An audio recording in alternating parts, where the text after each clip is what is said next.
बिस्मिल्लाहिर्रहमानिर्रहीम। Anti test के जो भी एग्ज़ाम्स होते हैं, वो ई कैट का हो या एमडी कैट का हो, उसमें बहुत से एमसीक्यूज़ ऐसे होते हैं जो न्यूमेरिकल टाइप होते हैं। तो आज की इस वीडियो में मैं आपको बताऊंगा कि जो न्यूमेरिकल्स हैं उनको हम कैसे सॉल्व करते हैं। तो न्यूमेरिकल्स को सॉल्व करने के लिए हमें तीन चीज़ें चाहिए। एक, आपको फार्मूला पता होना चाहिए। तो इसके लिए ये है कि आप चैप्टर वाइज जो है फार्मूलों की जो लिस्ट है वो अपनी नोटबुक में लिखें। जो फार्मूले आपको याद नहीं है उसको किसी पेपर पे लिख के अपने स्टडी टेबल पे लगा दें या स्टडी टेबल के पीछे दीवार पे लगा दें और उनको बार बार देखें तो फार्मूले आपको याद हो जाएंगे। बल्कि सिर्फ फार्मूले ही नहीं, जब आप एंटी टेस्ट की तैयारी कर रहे हैं तो मेरा मशवरा ये है कि आप बुक को जो है थॉरो स्टडी करें और चैप्टर वाइज जो चीज़ें आपको इम्पोर्टेंट लगती हैं कि इससे रिलेटेड न्यूमेरिक एमसीक्यू आ सकता है वो नोट करें, बुक पे हाईलाइट करें। ज़्यादा बेहतर है कि आप एक नोटबुक बनाएं और उसमें वो चीज़ें नोट करें। जब वो चीज़ें नोट करेंगे तो आपको रिवीजन में आसानी होगी। तो फार्मूलों की लिस्ट बनाएं और उनको याद करें। दूसरा जो है वो है कन्वर्जन, यानी हमें कन्वर्जन की ज़रूरत पड़ती है कि जी नैनोमीटर है उसको मीटर में कैसे कन्वर्ट करना है। नैनो का मतलब 10⁻⁹ है। इसी तरह सेंटी का मतलब क्या है, फेमटो क्या है, पीको क्या है, ये चैप्टर 1 में एक टेबल दिया हुआ है वो आपको आना चाहिए। और कन्वर्जन कैसे करते हैं ये आपको सारे स्टेप्स आने। आज हमारा जो फोकस है वो है कैलकुलेशन पे। अब क्योंकि एंटी टेस्ट एग्ज़ाम में कैलकुलेटर अलाउ नहीं होता तो स्टूडेंट्स को बहुत ज़्यादा मुश्किल पेश आती है विदाउट कैलकुलेटर कैलकुलेशन में, क्योंकि हमारी हैबिट बनी हुई होती है कैलकुलेटर को यूज़ करने की। विदाउट कैलकुलेटर हमसे कैलकुलेशन बहुत मुश्किल होती है, बहुत ज़्यादा टाइम लगता है। और एंटी टेस्ट एग्ज़ाम में टाइम जो है ये आपको पता है बहुत ज़्यादा मैटर करता है कि आपकी जो स्पीड है वो स्लो अगर हो गई तो आपके बहुत से एमसीक्यूज़ जो हैं वो रह सकते हैं। तो अपनी स्पीड को बढ़ाने के लिए आपको कैलकुलेशंस की कुछ टिप्स और ट्रिक्स हैं वो आने चाहिए। तो आज की इस वीडियो में मैं आपको बताऊंगा कि विदाउट कैलकुलेटर जो है आप फास्ट कैलकुलेशन जो है वो कैसे कर सकते हैं। तो इसमें कुछ टिप्स हैं। उसमें सबसे पहले ये है कि आप जब भी पाई स्क्वायर की वैल्यू यूज़ करेंगे तो वो आप अप्रॉक्सीमेटली इसको 10 ले लेंगे और इसी तरह जो जी की वैल्यू है उसको हम नियरली इक्वल टू 10 ले लेंगे तो कैलकुलेशन आसान हो जाएगी। एक एग्जांपल देता हूँ आपको कैलकुलेशन की, फिर मज़ीद आगे देखते हैं कि सपोज़ कि आपके पास आपने कैलकुलेट करना है 2.4 multiply by 161 multiply by 396 divided by 1.16 and 318 multiply by 203। अब आपने इसको कैलकुलेट करना है विदाउट कैलकुलेटर। तो इसके लिए इसका आसान हल ये है कि आप इसको यानी आप इसकी जगह पे 400 लिख लें और इसको जो है वो आप 160 के करीब लिख लें और इसको जो है वो आप 320 कर दें, ये 200 कर दें। अब आप देखें कि ये 2 0 इस 2 0 से कैंसिल हो गए, ये 0 इस 0 से कैंसिल हो गए और 16 2s are 32 होता है और 2 2s are 4 होते हैं और ये 2 इस 2 से कैंसिल हो गए। तो हमारा आंसर आया है 2.4 ओवर 1.16 रह गया। अब जो 2.4 और 1.16 थोड़ा सा अगर आप कॉमन सेंस यूज़ करें तो अगर ये यहाँ पे 1 होता है तो इसका आंसर होता है 2.14, लेकिन ये 0.16 की वजह से इसका जो आंसर है वो नियरली इक्वल टू 2.1 के करीब आएगा। तो जो 2.1 के करीब 3 ऑप्शन होगी उसको आप टिक कर देंगे। इसके अलावा भी बहुत सी ट्रिक्स हैं कि हम स्क्वायर कैसे लेंगे, स्क्वायर रूट कैसे लेंगे, मल्टीप्लाई कैसे करेंगे, डिवाइड कैसे करेंगे। तो उसको हम थोड़ा सा 1 बाय 1 देखते हैं।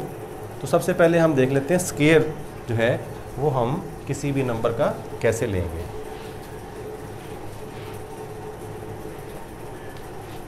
तो इसमें सपोज कि अगर किसी भी नंबर के आखिर में 5 आता है, जैसे 25 इसका स्केयर लेना है आपने, या 75 का स्केयर लेना है आपने, या 105 का आपने स्केयर लेना है, यानी ऐसे नंबर्स जिनके आखिर में जो है वो 5 आता है। तो इसके लिए ट्रिक ये है कि आप क्या करेंगे, आप 5 का स्केयर ले लेंगे। 5 का स्केयर क्या होता है? 25। और यहाँ पे फिर रह गया 2, तो 2 से नेक्स्ट नंबर होता है 3, तो 2 और 3 को मल्टीप्लाई कर देंगे, 2 3 ज़ा 6, तो 625 जो है वो इसका आंसर आ जाएगा। यानी ये ट्रिक हम यूज़ कर सकते हैं अगर आखिर में 5 हो तो। मैं रिपीट कर रहा हूँ। इसी तरह यहाँ पे आप देखें कि 5 का, यहाँ पे भी 5 है, तो 5 का स्केयर क्या हो जाएगा? 25, यहाँ लिखेंगे। 7 से नेक्स्ट नंबर क्या होगा? 8 और 7 को मल्टीप्लाई कर दें, 8 7 ज़ा 56, तो आंसर क्या आएगा?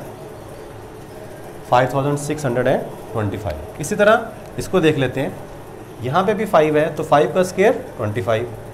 10 से नेक्स्ट नंबर क्या होगा? 11 को 10 से मल्टीप्लाई करें, 110, तो ये इसका आंसर आ जाएगा 11025। ये तो था कि अगर जो है वो आखिर में 5 आ रहा है, लेकिन अगर आखिर में 5 नहीं आ रहा, कोई और नंबर आ रहा है, तो उसके लिए भी एक ट्रिक है, वो हम देखते हैं कि सपोज आपने 47 का स्केयर लेना है, 47 का आपने स्केयर लेना है। अब इसमें या आपने लेना है 53 का स्केयर, ये किसी भी नंबर का स्केयर लेना है आपने। तो इसके लिए ये है कि आप क्या करेंगे, आप 7 का स्केयर लेंगे, वो आएगा 49। 4 का स्केयर लेंगे, वो आएगा 16। 7 का स्केयर लिया 49, 4 का स्केयर लिया 16, ठीक हो गया। अब इन तीनों को मल्टीप्लाई कर देंगे, यानी 4, 7 और 2 को। तो आप अगर मल्टीप्लाई करें 4, 7 और 2 को, तो आंसर क्या आएगा? 4 7 ज़ा 28, 28 इंटू 2 56। तो वो 56 आपने सेंटर में जो दो नंबर्स हैं इनमें ऐड कर देना। जब आंसर आएगा 9, 6 and 4 10, और ये आएगा 7 और 5 12, और ये आएगा 2, तो ये इसका आंसर आ जाएगा 2209। रिपीट करते हैं इसमें। तो पहला स्टेप क्या करना है, आपने 3 का स्केयर लेना है, वो आएगा 9। 5 का स्केयर लेना है, अब 9 को आपने 09 लिखना है, डबल डिजिट में लिखना है, ये याद रखना है। ये पॉइंट याद रखें कि अगर सिंगल डिजिट आ रहा है तो आपने क्या करना है, उसको डबल डिजिट में कर देना, यानी 09 लिखना है। 3 का स्केयर 9 था, तो हमने उसको 09 लिख लिया। 5 का स्केयर होगा 25, ये आपने लिख दिया। अब आपने इन तीनों को मल्टीप्लाई कर दिया, 5 3 ज़ा 15, 15 2 ज़ा 30, 30 को दरमियान वाले दो नंबर्स में ऐड कर देना, तो ये आएगा 9082, 2809 जो है वो इसका आंसर होगा।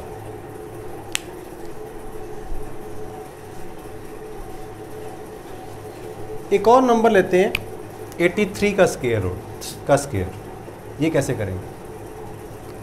तो इसमें क्या करेंगे, 3 का स्केयर लेंगे 9, उसको लिखेंगे 09, डबल डिजिट में लिखेंगे। 8 का स्केयर लेंगे 64, इन तीनों को मल्टीप्लाई कर देंगे, 8 3 और 2 को। 8 3 ज़ा 24, 24 2 ज़ा 48, तो 48 दरमियान वाले दो डिजिट्स में ऐड कर देंगे, तो आएगा 9 8 8 6, इनको ऐड कर देंगे, तो 6 8 8 9। आई थिंक आपको ये समझ आ गया। फिर इसके बाद हम देखते हैं कि अगर हमने दो नंबर्स मल्टीप्लाई करने हैं जो 100 के आसपास हैं, यानी 100 से थोड़े ज़्यादा या कम हैं। सपोज आपने दो नंबर लेने हैं 102 और 103। 102 को मल्टीप्लाई करना है 103 से, इनको कैसे मल्टीप्लाई करेंगे? तो आप 102 लिखें, 103 लिखें। अब आप देखें कि ये जो है ये 200 से कितना ज़्यादा है, ये 2 ज़्यादा है, ये 100 से कितना ज़्यादा है, ये 3 ज़्यादा है, ठीक है। इनको लिख लें, इन दोनों को मल्टीप्लाई कर दें, आंसर क्या आएगा 6, तो आपने लिखना है 06, डबल डिजिट में लिखना है। फिर क्रॉस में जो है इनको ऐड करना है, यानी 102 को 3 में ऐड कर दें या 103 को 2 में ऐड कर दें तो आंसर सेम ही आएगा, 105 आएगा। तो इसका आंसर आएगा 105। तो इसमें एक और एग्जांपल लेते हैं। सपोज़ कोई नंबर है कि आपने मल्टीप्लाई करना है 106 और 104 को, 106 को 104 से मल्टीप्लाई करना है। तो ये कितना ज़्यादा है 100 से? 6। ये कितना ज़्यादा है? 4। इधर लिख लें, इनको मल्टीप्लाई कर दें, 6 4 ज़ा 24, डबल डिजिट में आ गया, वैसे लिख दें। क्रॉस में इनको आपने ऐड करना है, यानी 106 को 4 में ऐड कर दें तो ये आएगा 110। तो इसका आंसर होगा। एक और एग्जांपल लेते हैं जो 100 से कम है। मिसाल के तौर पे 98 और 97। 98 को आपने मल्टीप्लाई करना है 97 से। ये कितना कम है 100 से? 2। ये कितना कम है? 3। तो अब आपने इनको मल्टीप्लाई किया, 3 2 ज़ा 6, उसको लिखना है 06। अब आपने क्रॉस में उनको सब्ट्रैक्ट करना है, यानी 98 में से 3 माइनस कर दें या 97 में से 2 माइनस कर दें। तो दोनों केसेस में आंसर क्या आएगा? आंसर आएगा 95। ये इसका आंसर आएगा 9506। तो अब हम देखते हैं कि हम, आई थिंक कि आपको समझ आ गया। तो स्क्वायर रूट कैसे लेना है किसी भी नंबर का। तो स्क्वायर रूट देखते हैं कि सपोज़ कि हमारे पास कोई नंबर है 31। तो 31 जो है इसका हमने स्क्वायर रूट लेना है। तो इसका बहुत आसान तरीका है। आप इसके देखें, इसके करीब तरीन जिसका स्क्वायर रूट आपको मालूम है वो है 25। तो 25 जो है इसका स्क्वायर रूट जो है ये हमें मालूम है 5 होता है। तो आप वो 5 लिख दें। अब 25 का 31 से डिफरेंस देखें, यानी ये 31 है, ये 25 है, कितना डिफरेंस है? 6। वो यहाँ लिखें, डिवाइडेड बाय, इसको डबल करके यहाँ लिख दें, यानी अगर यहाँ पे 5 है तो इसका डबल क्या आएगा? 10। तो ये आंसर आ जाएगा 5.6। एक और एग्जांपल लेते हैं। सपोज हमारे पास नंबर है 12, इस स्क्वायर रूट हमने लेना है। तो इसके करीब तरीन जो नंबर जिसका स्क्वायर रूट आपको मालूम है वो है 9। तो 9 का स्क्वायर रूट आपको पता है होता है 3। तो आप 3 लिख दें। फिर 9 और 12 का डिफरेंस देखें कितना है? वो भी 3 है। फिर आप 3 को डबल करके यहाँ पे लिखें। 3 का डबल क्या होगा? 6। वो यहाँ पे आ जाएगा। ठीक है, इसको जब आप करेंगे तो ये आएगा 3.5 यानी 3.5। एक और एग्जांपल लेते हैं 87। 87 का आपने स्क्वायर रूट मालूम करना है। अब 87 के करीब तरीन जिसका स्क्वायर रूट आपको मालूम है वो है 81। 81 का स्क्वायर रूट होता है 9। तो 9 लिखें। 81 और 87 का डिफरेंस देखें कितना है? तो वो डिफरेंस बनता है 6 का। 6 लिखें और 9 को डबल करके लिख दें। 9 का डबल क्या होगा? 18। तो ये आएगा 9 and 1/3। तो ये तकरीबन आएगा 9.33 आंसर इसका आएगा।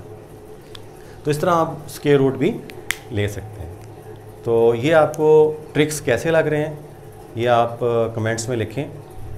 और अगर आप चाहते हैं कि मज़ीद ऐसे ट्रिक्स आपको मिलें तो इंशाल्लाह फिर मैं मज़ीद भी जो ट्रिक्स हैं वो आपको बताऊंगा।